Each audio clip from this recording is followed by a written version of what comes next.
Hi guys, good afternoon to all. Today I will explain about the female pelvis. So let's start. This one is also known as gynecoid pelvis and it consists of both. Okay, two innervated bone. This one is sacrum and this one is coccyx. Okay, so first of all, I will explain about the part of the innominated bone. There are three parts of innominated bone. Okay, this one is ischium, ilium, and this one is pubis. तो ilium जो ilium के parts होते हैं आपका ये जो है iliac crust होता है superior iliac superior anterior superior iliac spine anterior inferior iliac spine posterior superior iliac spine posterior inferior iliac spine. This one is iliac fossa. Next हम नेक्स्ट देखते हैं आपका इशियम का पार्ट्स. तो दिस वन इज एसिटाबुलम. यहाँ से जो आपका फीमर का बोन होता है वो अटैच होता है. Okay and this one is obturated foramen. अब नेक्स्ट हम देखते हैं प्यूबिस. प्यूबिस का पार्ट देखते हैं. ये आपका सुपीरियर रामस होता है. Inferior this one is inferior ramus. Pubic crest and symphysis pubis joint होते हैं. ओके अब इसमें हम जॉइंट्स देखते हैं. तो यहाँ पे देर आर टोटल 3 जॉइंट्स होते हैं प्रेजेंट होते हैं. सबसे पहला सिम्पासिस प्यूबिस जॉइंट होता है. Second one is sacroiliac joint. Third one is sacrococcygeal joint. Okay and now ligament. Ligaments 4 होते हैं इसमें. तो सबसे पहला सैक्रोइलिक लिगामेंट होते हैं. Symphysis pubis ligament.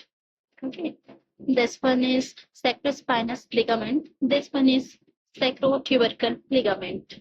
Okay next हम देखते हैं division of the pelvis. There are 2 type of division of pelvis. Okay ये 2 पार्ट पे डिवाइडेड है. ट्रू होता है और एक फॉल्स. फॉल्स वन ये जो अपर एरिया होता है वो फॉल्स पेल्विस होते हैं. इसमें कोई भी लेबर के प्रोसेसेस नहीं होते. Second one is true pelvis. True pelvis जिसमें हम लेबर के प्रोसेस होते हैं. ठीक है ये जो ट्रू पेल्विस होता है वो 3 पार्ट पे डिवाइडेड होता है. ब्रीम हो गया, कैविटी हो गया, आउटलेट हो गया. अब हम देखते हैं लैंडमार्क. देखते हैं लैंडमार्क कितने होते हैं. टोटल 9 लैंडमार्क होते हैं. सबसे पहला आता है ये वाला एरिया आपका सैक्रोमेंट्री होता है. आला ऑफ द विंग्स सैक्रोइलिक जॉइंट होते हैं. ठीक है इलियोपेक्टिनियल लाइन होता है. ये उभरा वाला जो पार्ट दिख रहा है आपको ये इलियल पेक्टिनियल एमिनेंस होते हैं. This one is pectineal line होता है and this one is tubercle cell pubic crest and symphysis pubis joint. Okay next आता है आपका डायमीटर. डायमीटर देखते हैं हम.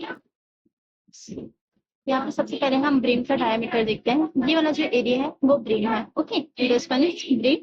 तो हम ब्रीम का जो डायमीटर होता है वो 3 पार्ट में हम मेजरमेंट करते हैं. एंटीरियर पोस्टीरियर ऑब्लिक और ट्रांसवर्स. तो सबसे पहले हम देखेंगे एंटीरियर पोस्टीरियर देखेंगे. एंटीरियर पोस्टीरियर में 3 तरफ से हम मेजरमेंट करेंगे. तो सबसे पहला सैक्रोमेंट्री से लेकर के upper border of the symphysis pubis. Okay ये होता है आपका ट्रू कॉन्जुगेटेड. ये आपका 11 सेंटीमीटर होता है. Okay next one is sacral promontory से लेकर के आपका inner layer of the symphysis pubis. ये आपका इसको बोलते हैं हम ऑब्स्ट्रिक कॉन्जुगेटेड. ये होता है आपका 11 centimetre. Okay 10 centimetre sorry.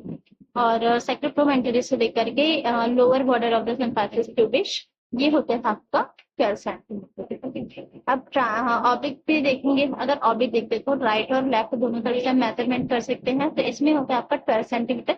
Transverse में देखा जाए तो ये 13 सेंटीमीटर होता है.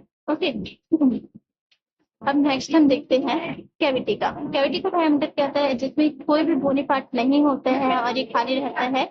तो हम ये टोटल 12 सेंटीमीटर होता है. ठीक है और उसके बाद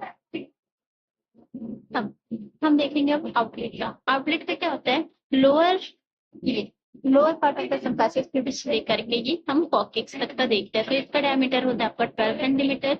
ट्रांसवर्स में देखते हैं तो ये आपका बायस्पाइनल से दे करके ये दोनों तरफ है ना. ये बायस्पाइनल से दे करके इसका जो सेंटीमीटर वो 10 सेंटीमीटर होता है.